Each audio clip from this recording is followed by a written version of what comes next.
You've heard of rip till you flip. Now it's time to rip till you fly. 4S Slayer, baby.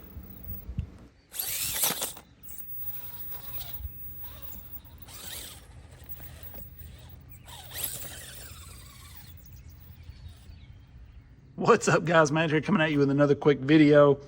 You know, today we're out here playing with our Dinky again, and I learned something really cool about this ESC after posting the video.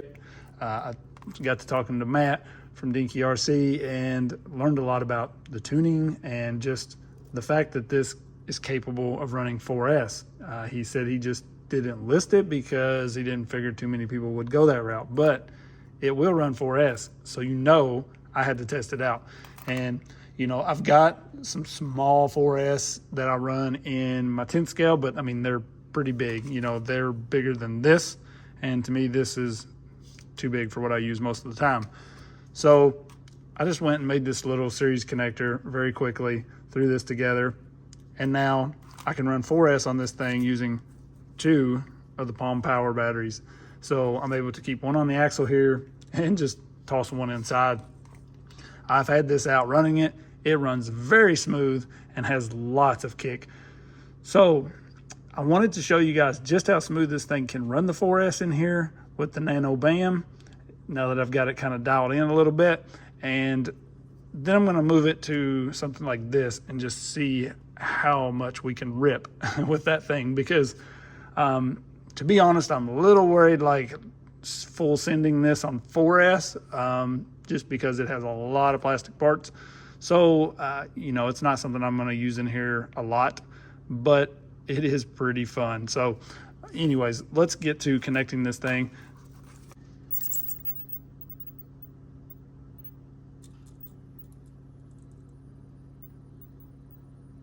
Look at that slow crawl. That's pretty good on a 4S in a 24 scale without adding a ton of weight. Like, this ESC's tiny. Running these 2 tiny packs, we're running what most people would run in something like this or larger. And we're on 4S. Let's check the transition. It's a little jumpy every now and then. I could definitely tweak it a little on my transmitter.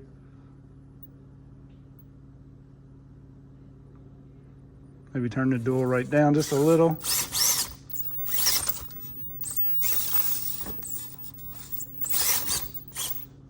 But she's got the pep. So pretty cool setup. Definitely, if you're looking to just go nuts with a bouncer or something, this is going to be a lot of fun. So let's get this installed in here and go rip this thing a little bit.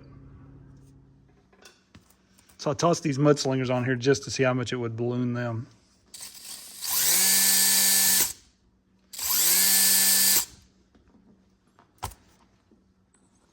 I'm gonna try to get a little bit of speed across here, but right now it has a lot of drag brake.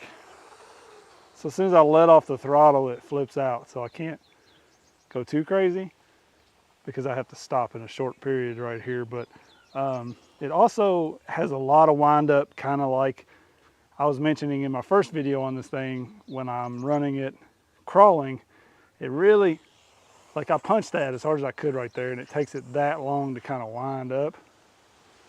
So right here, you'll see I'm going to punch it now. See, it takes it a while to wind up. So need to still play with some settings some more, see if I can get that worked out. But this thing definitely rips. So I've ran the 4S in the Slayer a lot, and it is a blast. So peppy, jumpy. It just opens up new lines everywhere. I mean, just stupid stuff like that. You know, you just try. But the 4S is very hard on the silicone earplugs that I put in the diffs on this. Most of the time 2S, like, you're fine. That's pretty much locked up and you can get away with crawling with it. In this, where I've been ripping the 4S, you can see here in a second, this back right is not spinning at all. So I'm gonna have to pull these back apart and put some JB Weld in there or something and actually lock that diff, because I'm just not getting any power out of the rear right there. But because this has the 4S and it's so powerful and so much wheel speed, I'm still able to get over this. And look how jumpy it is. It's unreal, the lines you just start seeing when you can jump these things. So gonna be a lot of fun. Same thing with this bouncer. This has just the stock grease probably in the disc, the way these come. And so I was not transferring the power to the ground well at all. You'll see right here as I come up this, the back right is the only thing really spinning there, because everything else just kind of stopped and it just throws me off to the left. So it was pretty underwhelming in this thing. You know, it's definitely got the power and it's a lot of fun. But see, look at that, nuts. I'm gonna have to probably go with the earplugs in this. I don't fully want to lock yet, just because I do want it to give a little when I'm bouncing it.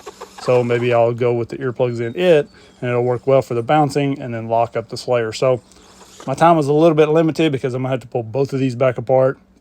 But I had a lot of fun in the little bit of playing I got to do. You can see there I still had drag brake on, and I wasn't tuned for the Greyhound motor. I just slapped it in there and ran it. But the Greyhound ran it very well on 4S. No heat issues. It got a little warm, but I mean, I ran this thing for probably 15-20 minutes doing stupid stuff like that, and no issues. The Mofo Nano crawls amazing and has the wheel speed to rip. So that's definitely the way I would go if you were wanting to run the 4S. But you guys let me know what you think about this one. Just wanted to show you what I've been playing around with, and look for a lot of stuff to come. Peace.